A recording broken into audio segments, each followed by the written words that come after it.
I'd like to highlight a couple of things that the teams found inside of the Cybertruck that are useful to the investigation. And that, first and foremost, is a military identification. We also found a passport. We found a Desert Eagle 50 caliber semi-automatic pistol. And if you'll notice on a lot of these guns that we're going to talk about here, they're almost just burnt beyond recognition as well. There's a SLR model B30 semi-automatic firearm. Number of fireworks that were still in the vehicle that had to be removed. Notably, we found an iPhone and a smartwatch, and then several credit cards were also in the name of our subject. Our subject is 37-year-old Matthew Livelsberger. He's of Colorado Springs, Colorado, born July 22nd of 1987. Now, as you'll see here on a picture of his driver's license, let's see, the question really still remains for me, and I know that there's a lot of you folks in the media that are identifying this person as the person in our vehicle. As I mentioned to you already, his body is burnt beyond recognition, and I do still not have confirmation 100% that that is the individual that was inside of our vehicle. And so, as I'm calling it now, the subject or person of interest, I will not come back until I have the confirmation through DNA or medical records that this is indeed, in fact, the subject inside of the vehicle. Now, further complicating this identification of this individual, we also discovered through the coroner's office that the individual had sustained a gunshot wound to the head prior to the detonation of the vehicle. One of the handguns was found at his feet inside of the vehicle. Obviously, in how we're trying to identify him, and I'm feeling comfortable to give you this information, is a tremendous amount of substantial evidence to include he rented the Turo vehicle. There are 2 tattoos, one of which was on the stomach and one of which is on the arm, that we can see bits and pieces of it as in comparison to what it is that we now know he had on his body that has given us a lot of confidence that this is, in fact, the same person. As well as the clearly obvious, which is the credit cards, the military identification, the passport. And then furthermore, as you'll see here in just a very short period of time, we tracked his movements from Colorado to Las Vegas, and in a number of the photographs that we were able to determine, he was the individual that was driving the vehicle. And also, I'd like to iterate this point to you. We still have only ever seen him in this vehicle, and we're not aware of any other subjects involved in this particular case. Now, I would like to acknowledge a couple of things because I know what's going on in the social media world, and there are a number of things in this case that are similar to the attack in New Orleans. We do know that our subject here served in the military. In fact, he's a current member of the military. Both of the subjects served at Fort Bragg, North Carolina. What we do know about that is it's a very large military base, and we have no record that they served in the same unit or even at the same years at Fort Bragg, something that continues to remain under investigation. I also know that they both served in Afghanistan in 2009. We don't have any evidence that they were in the same province in Afghanistan, the same location, or the same unit. Again, something else that remains under investigation. And we also know, of course, that they both used the rental company Turo to rent their vehicles. As far as his military background, it's been confirmed by DOD that he was indeed in the United States Army. He was also a Green Beret operations sergeant who spent most of his time at Fort Carson, Colorado, and in Germany. He was on approved leave from Germany, where he was serving with the 10th Special Forces Group.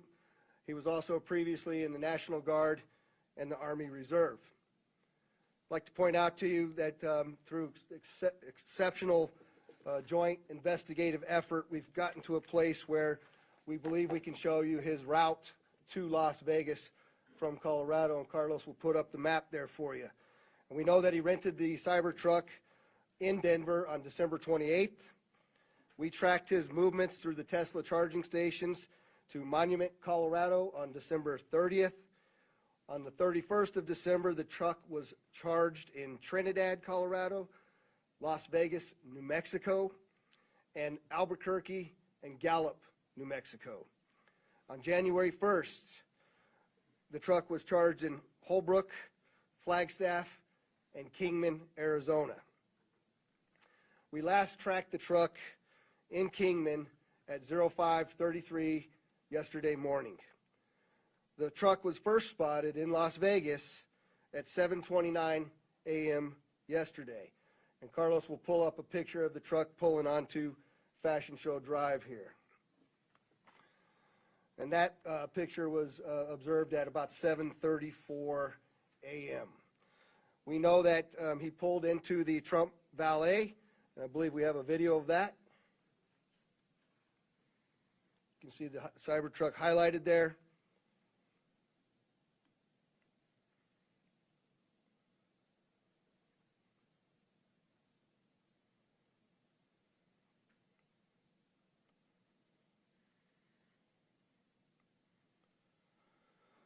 So through extensive surveillance video, we were able to track him leaving there, and we know that he went to several different places along Las Vegas Boulevard, and he spent some time in a parking lot of a business near Flamingo and Las Vegas Boulevard.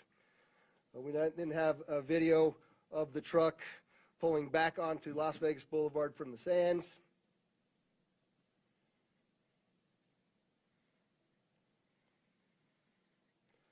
See that there?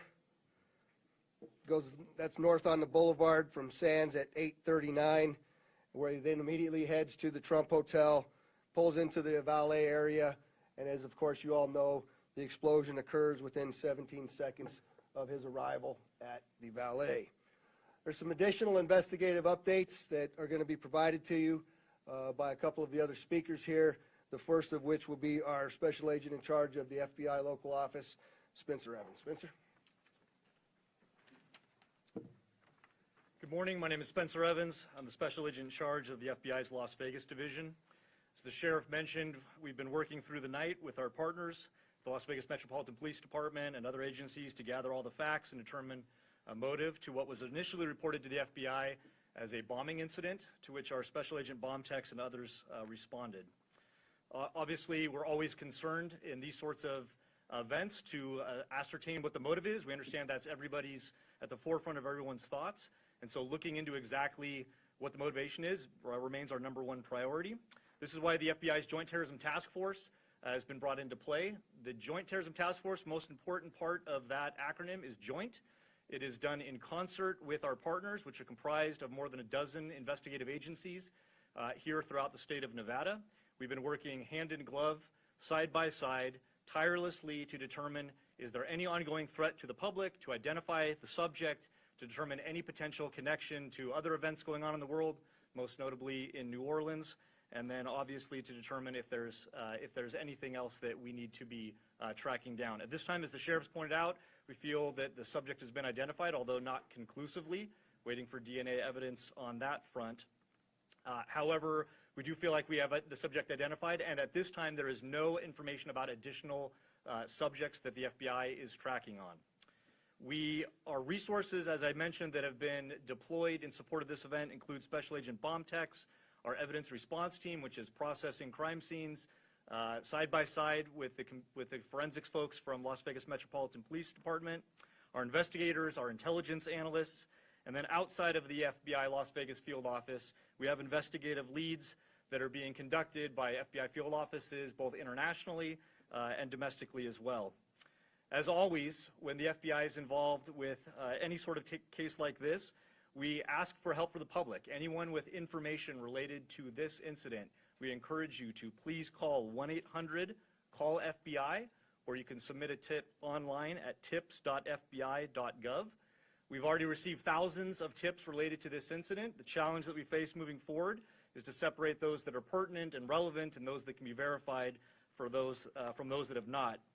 For example, one of the tips that we received just today relates to information alluding to this subject's personal experiences related to his time and activity in the military. Again, that's unverified and uncorroborated, but one of many tips and leads that we will be following up in the days that come. If you have any additional information, again, encourage everyone, 1-800-CALL-FBI or submit it online, tips.fbi.gov. We will tirelessly work to exhaust all investigative leads and conclusively determine what the nature of this particular incident was, what the motivation was, and to the extent possible, share all that information as we obtain it. I'll now turn some time over to the Assistant Special Agent in charge from the ATF, Kenny Cooper.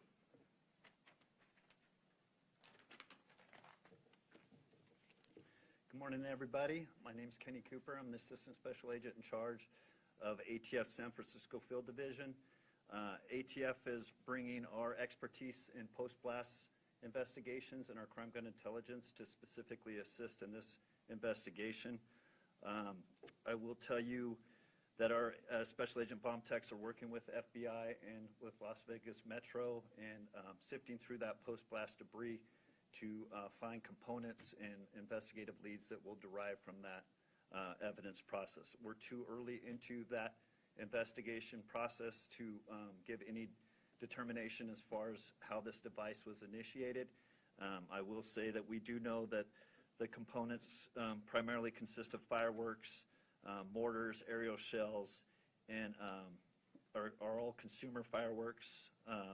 Nothing commercial grade has been discovered at this point, and we've identified some fuel enhancers like the Coleman fuel and BP racing fuel and some explosive targets that can be purchased at any sporting goods store. We've also, as the sheriff mentioned, we've identified 2 semi-automatic handguns recovered from the Tesla. We have successfully traced those firearms, and I can tell you that Matthew Livesberg lawfully purchased both of these firearms on December 30th, 2024. We have agents following up those investigative leads. We know exactly where those firearms were purchased, and we will share any developments from those leads as they come in. Thank you.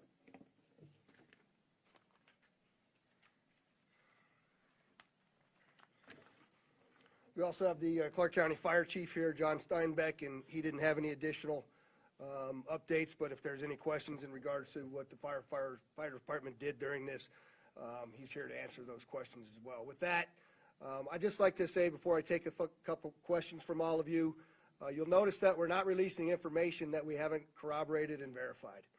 We're very well aware of all of the things that are going around on social media.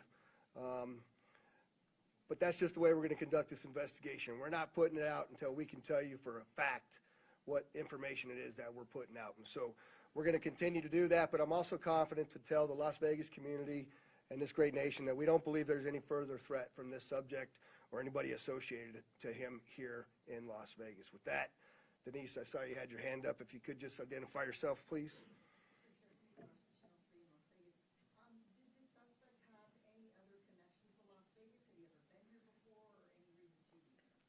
So the question was, did the subject have any ties to Las Vegas, or had he ever been here before?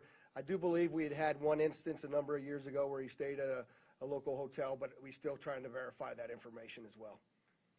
Sir? David Charles, KLAS TV. There was, you have a gentleman in a Cybertruck Trump Hotel. There's information that the FBI was in Colorado Springs last night, possibly at the gentleman's home. Any information about why? I think I'll let Spencer answer that question.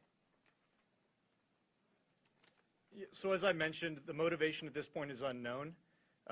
We are, as I mentioned earlier, following investigative leads both domestically and internationally as well.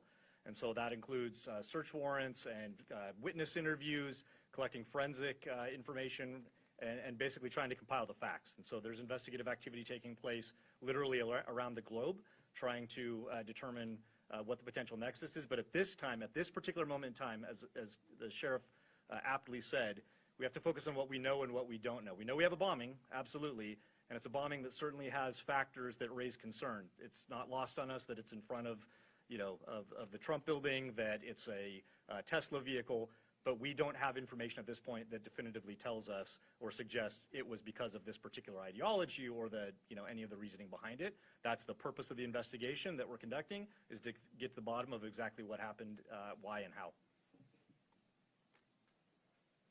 Sir? Tim Caputo with KBC in Los Angeles. You mentioned a number of similarities between this case and the one in New Orleans. How far in the investigation process do you guys go to try to rule out that they are connected, knowing that you already have a couple things that seem to connect them together? So the question is how are we working to rule in or rule out any connections to the New Orleans event? And the answer to that is every tip and lead that comes in, every piece of evidence that comes in, we don't discount it, we work it through it. It's a interesting thing during these kinds of investigations that if these turn out to be simply similarities, very strange similarities to have. And so we're not prepared to rule in or rule out anything at this point. There's lots more for us to do in this investigation. We haven't even gotten into the phones or the computers, which are usually very, very instructive and informative to us as we investigate. And we've got a lot more work to do to trace him, to see the stores that he went to rule out anybody else. Lots of investigative work to do, and we're just trying to give you an update on what we know now that is factual.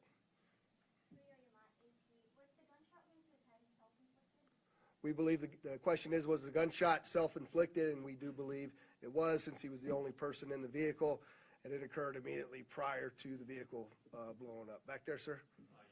Morgan Chesney, ABC News. With the evidence you've seen so far, are you comfortable now calling this a suicide mission? The question is, am I comfortable calling it a suicide mission? I'm comfortable calling it a suicide with the bombing that occurred immediately thereafter. I'm not giving it any other labels. And with the friends and family you've spoken to so far, have they shared any prior red flags? The question is, did we have any of the family members share any particular red flags? Again, I'll go back to what I know is circulating on social media, but none of that has been verified at this point. And final question, real quickly. All the components you found inside the Cybertruck, were they all purchased in Colorado? The question is, were all the components found inside of the Cybertruck purchased in Colorado? And I don't know the answer to that. That's part of why we're doing the extensive part of the investigation. Hi, O'Neill, Associated Press. Can you talk a little bit about the security measures you have in place at the hotel now? So, as you all know, we had just successfully completed a New Year's Eve event where hundreds of thousands of people come to Las Vegas. I've extended our posture just like it is for a New Year's Eve event, where I have thousands of police officers that are working day in and day out. Obviously, dozens and dozens of people that are working on this investigation as well. We'll continue to look at what that security posture looks like, but I'm confident in the safety of our community as we move forward. Go ahead in the middle there.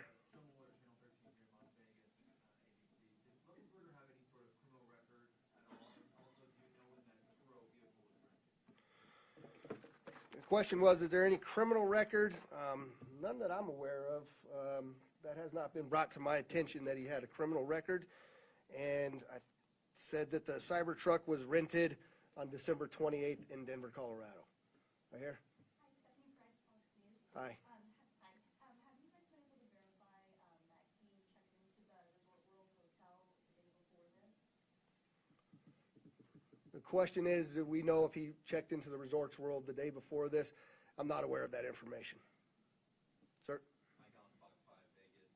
You mentioned increased security presence at the Trump International. Is that going to extend further along the strip, or is it just there? And how long do you anticipate that? The question is generally about the security posture, and that's entirely our entire community, not only Fremont Street and the Strip, but surrounding neighborhoods as well, just to make sure that we have the community feeling that level of safety that they need to feel after an event such as this. Right next to you there. Katie from the Las Vegas Review Journal. How exactly were you guys able to use the charging stations to track the cars through it?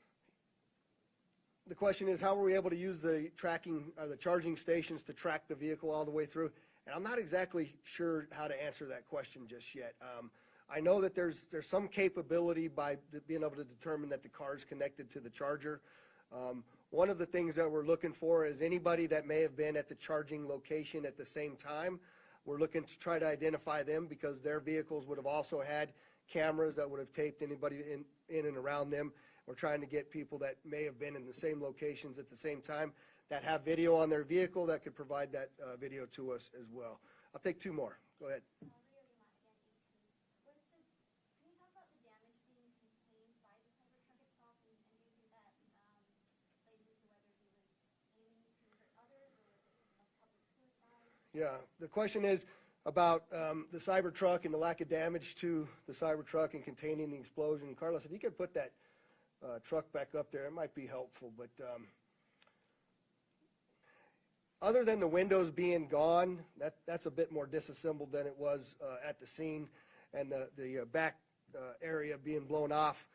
There's no evidence of physical damage to the sides of that vehicle, and so the explosion that was in that vehicle sort of vented out and up, but it didn't even damage the glass doors at the trunk. So I'm not sure what that means. I also know that there's a number of unexploded pieces of the things that he had inside of that vehicle, and so I just don't think that it was done as well as he was expecting it to be done. But go ahead. Sophia Rodriguez with Univision Vegas. I was wondering, were you able to recover the video from the Cybertruck, or was that destructed? So the question is, are we able to recover the video from the Cybertruck? And many of you may know that those Cybertrucks contain a tremendous number of cameras. Again, Mr. Musk has sent out a number of his folks that will be arriving here this afternoon with the intent to try to capture the part of that captured all of the video from inside of the truck. Sir? Just quickly, you had mentioned a number of the components in the back of the truck that did not go off. Maybe this is a better suited question for ATF, but when it comes to the rudimentary nature of the bomb, I think we mostly think of a bomb that is connected. This seems like individual kind of incendiary and combustible components put together. Can you speak to how you think this is a bomb, or was it just several pieces of things that might blow off and might explode that were just lit and gone off at the same time? Yeah, I'll tell you, it does appear that it was, I